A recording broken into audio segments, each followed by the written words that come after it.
Hi everyone, today I'm going to give you some basic tips for drawing flowers and hand lettering to use in your journal or anywhere you want. I will be working on a more in-depth tutorial soon, but hopefully this gets your creativity flowing. I decided to make postcards out of these drawings and I'll walk you through how to make these too. Even if no one sends these anymore, you can start today. They'll be the perfect surprise in the mail.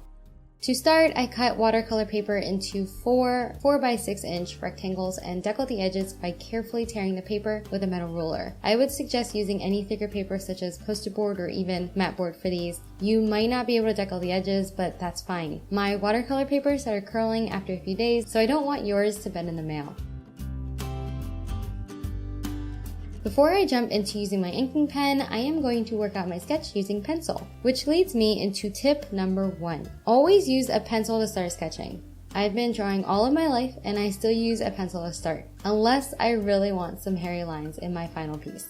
This way, when and if you mess up, you can erase it and try again. Another reason to start with a pencil is that you can work your layout or subject without committing to it just yet. This is the best time for you to cast your fears aside and explore. When I started drawing flowers, I used real flowers as reference and most of my past drawings were very realistic. I didn't like that very much and wanted a more loose style using my imagination. I cannot tell you the names of any flowers that I draw today and I actually don't think they even exist. So tip number 2 is that the beauty of drawing flowers is that they are very forgiving, unlike hands, which are my weakest subject. Anything can be turned into a flower if you add a stem and some leaves. So don't worry so much about referencing a flower for now and come up with one of your own. Experiment with different shapes and petals at a center and then draw some leaves around it. I'll go into detail about referencing in my drawing tutorial later, but for now, play around with this idea and see what happens.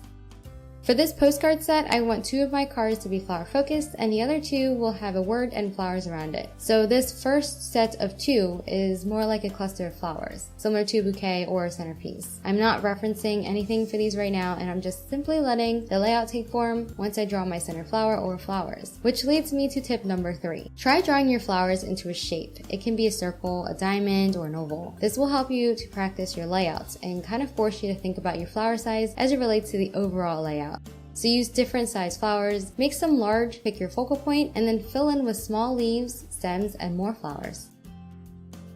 For the other set, I had to reference the font on the computer since I do not have a natural script handwriting. It's pretty bad without the internet actually. I didn't have a specific font that I was referencing. I took letters and curves that I liked and then morphed them into what you see here. It took a lot of erasing to get to this. So for tip number 4, as it relates to hand lettering, is to look up fonts online and try to recreate them. You may need to trace them at first to get used to the curves, but once you've practiced writing them a few times, creating a script you like gets a little easier. Also, play around with adding some thicker areas to the script and see if you like them. I decided to make these more decorative and sporadic around the script words travel and dream, as opposed to the other 2 that are more center focused. This way the set is balanced. This leads me to my 5th, final, and most important tip for this video as I start the inking process.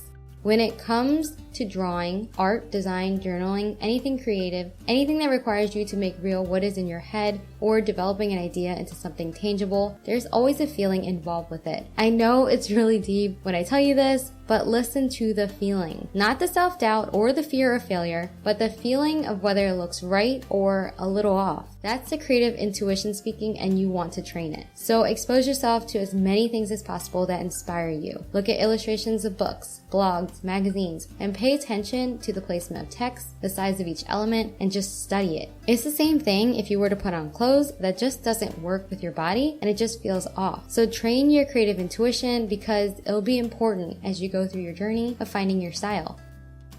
And as we're talking about feelings here, there is something so special about writing and receiving postcards that always fascinates me. No matter if I was writing or receiving one, they both made me think of a place other than where I was standing, no matter what image was on the other side. It's crazy really, I can't explain it except that it's so similar to being immersed in a book or a movie. So I wanted to create imagery that hopefully does the same thing.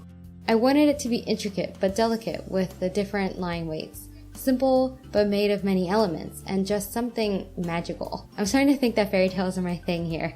Once I added some more details with my micron, I decided to erase some of the lines this time because I want to focus on the inked areas versus my line progress. Now that the images are done, I added a little image on the back, divided the space in half, and completed the postcards with a place to put a message, stamp, and address. Looking down, no ground, dust, shadows make no sound.